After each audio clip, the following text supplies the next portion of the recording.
can't pull staff to do these cases because it takes a lot of training. So it's a high level of work that's required. We still have cases in the old system and the new system. So data management has been a nightmare. Quality assurance, we expect that we're going to have major errors. We can't even keep up with the data. We got cases all over the place in different buckets that we're trying to keep up and process. And at the same time, they're still coming in, I talked about staff. They're burned out. They're tired. They're exhausted. That's just to say the least. We're real concerned that we think the state has worked out a really good plan to make sure that citizens who need medical services, need medication, have a way to get that, and they have a fast-track system that we're working with. All these systems interact with NC Tracks, which is a system that the providers use to get reimbursement for the Medicaid services that they provide. And so we're making sure that we're working with our providers, that if there's a citizen out there that needs an emergency medical procedure or needs emergency medicine, that we're working with the state to try to fast track those cases to ensure that there's no one having a health risk. We talked about the backlog. We talked about all of these cases are still coming through the door. So we ask, as we move forward, these are the issues and these are the time frames we're looking at. October 20th, we will roll out for recertifications. That means those ongoing cases, those 50,000 ongoing cases that are now in the old system will be rolled over into the new system, and we do not know what to anticipate what that will look like. And that is going to require an awful lot of work, and that starts happening October the 20th. On November the 15th, the Affordable Care Act open enrollment starts back again. Why is that concerning? Because if citizens don't enroll on November the 15th, 2015, they could be looking at tax penalties. So we anticipate that we're going to get a large number of Affordable Care Act applications, which would be those MAGI cases that have that different methodology. So we expect large volumes coming in for that.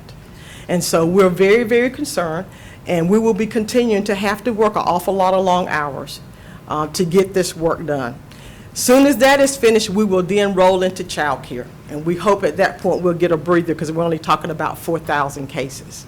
And so bear with us over these next several months as we continue this journey of this new model and this new system and all of these storm systems coming together at the same time. With that said, we have a budget revision, and that revision is to continue our attempts. We have 50 temporary employees, and we thank county management for working with us so closely with the temps. We believe that because of some new funding streams, there is some good news in this. Back in January, the feds approved for us to claim 75% federal reimbursement for the staff doing Medicaid in the new system. Last week, I was notified when I was in Raleigh, they've now approved for us to get that same 75% reimbursement for the cases we're doing in the old system. So that's those 50,000 cases. We were only going to get 50% reimbursement for that. We're now going to get 75%. And we'll be able to go back retro. So we believe that with our temps and continuing to fund them, that we'll be able to do that with 100% federal dollars, because that was revenue that we did not budget and that we were not anticipating getting. And so we ask your support on that budget revision, your continued patience as we continue to move forward, and ask the citizens, of course, for their continued patience. They've been awesome. Our community partners, we cannot do this work without their support as well. Look at a member of your board, Mr. Melvin. Yes, can I say a word or two about that? And then Mr. Ed. I want to thank this board for allowing me to serve on the Department of Social Services Board. That has been an experience, and over the past few months watching our 600 plus employees working overtime, and you know, I know they're tired. I hope the spirits are staying high, and I know it will, and I want to thank Brenda for her leadership, because she's doing an excellent job at the Department of Social Service. I want to thank your board members also. We have two from the, Social Services. We also have from the Library Board. here also. I didn't recognize him. I'm sorry. Mr. Edge.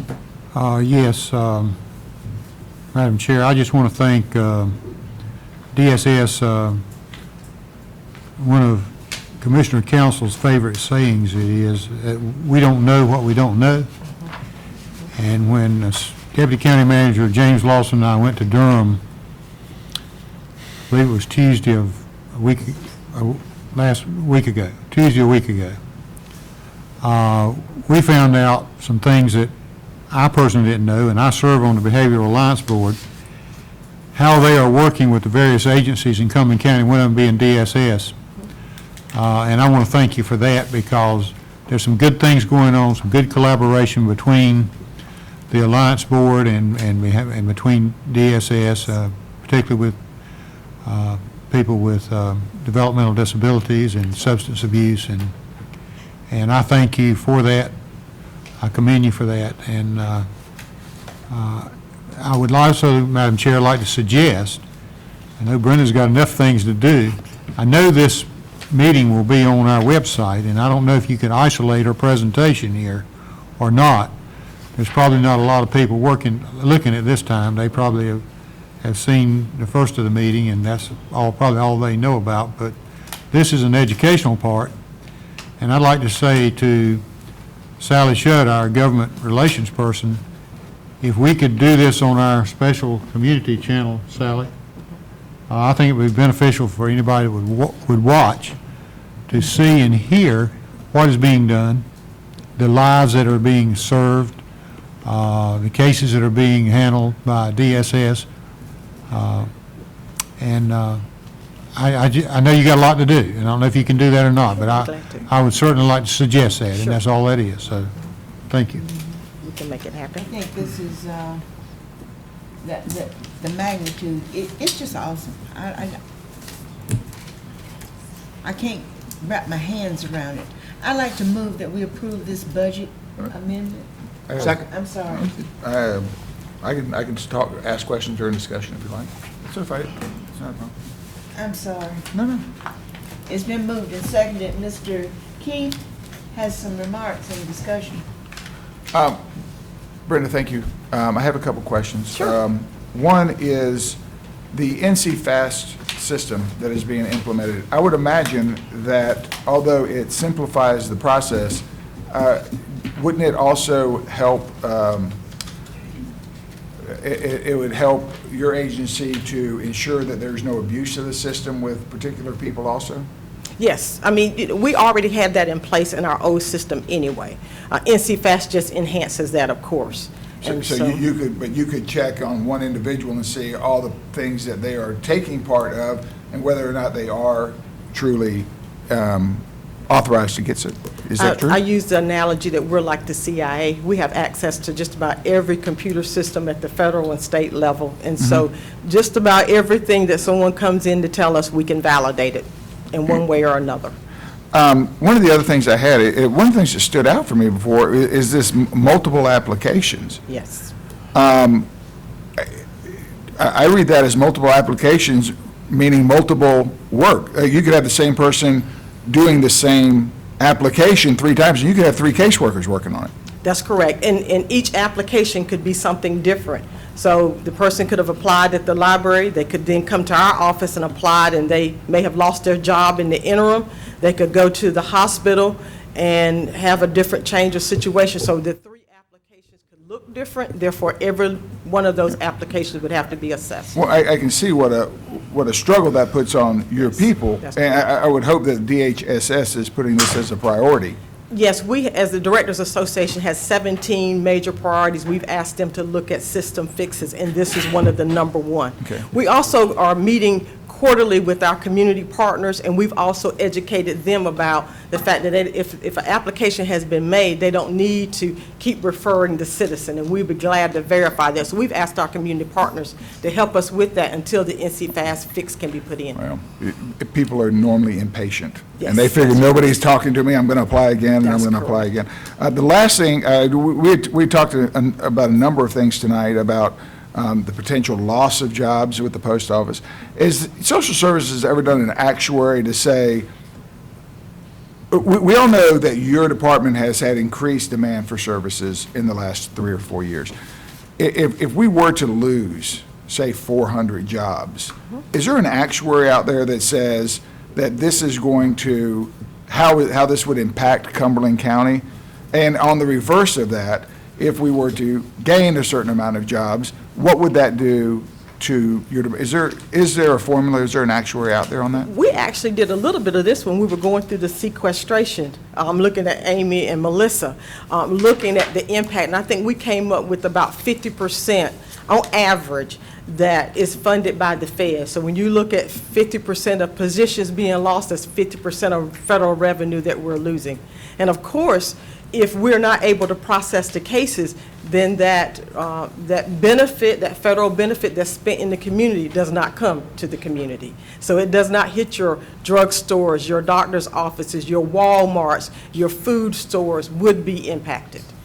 But that being said, if we had a major employment loss, do you know what, per 200 or 300 or 400 people, what that would do to your department? I don't have that level of detail. But I Could you can work on it. Could you tell us what 500 jobs would do? At social services, again, I 500 think it would be about 50% of federal revenue that would be lost. If we gained 500? If you gain, then that's well, you got a match. So you got 75%, so you're still going to have a 25% county cost. Okay. You mean jobs in the community? I meant jobs in the community. Oh, jobs in the community? Yes, I thank you. wouldn't know that right off the top of my head. I'm Okay. sorry, I misunderstood. Okay, thank you. Thank you. I'm going to call the question on this motion, which is to approve the budget revision. Are we ready to vote? Those in favor? Unanimous. With commendations to you and the staff. Thank you very The much. leader sets the tone. Thank you so much. We appreciate it.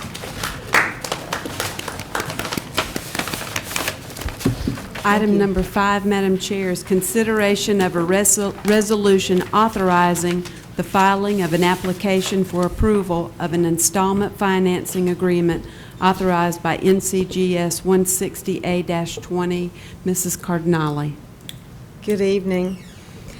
In order for us to proceed with the installment purchase financing of the building recently purchased by Fayetteville Technical Community College, the resolution that you have before you will authorize an installment purchase application and make certain findings that are required. The purpose of the resolution is to make findings of fact, which include the installment purchase is preferable to issuing bonds, the amount proposed is not excessive for the stated purpose, the county's debt management procedures and policies are good and in strict compliance with the law, a tax increase is not necessary, and the county is not in default on any existing debt. And finally, this resolution authorizes the county manager and myself to proceed with preparing and filing an application with the local government commission. We would anticipate that this application would be submitted to the LGC at their October 7th meeting. And I'll try to answer any questions that you may have. Mr. Fairclough? Madam Chair, if it be in order, I move that we approve the application. Second. All right, it's been moved and seconded that we approve the application. Those in favor? But unanimous. Thank you. Thank you. Item number 6, nomination and appointment of a Cumberland County Workforce Development Board vacancy. All right, I move that we, where is it? We nominate and appoint Dr. Curtis Charles to the Cumberland County Workforce Development Board. Second. Yeah, we do need a second for that, though. Did you second? Thank you. Okay. yeah. It's been seconded. Those in favor? Unanimous. Thank you. Item number 7 is nominations to boards and committees. The Adult Care Advisory Committee. I can't find it. 5 vacancies. There are 5 vacancies to the,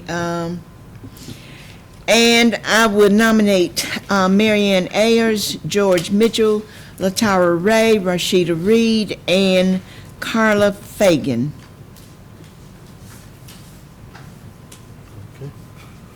Are there other nominations?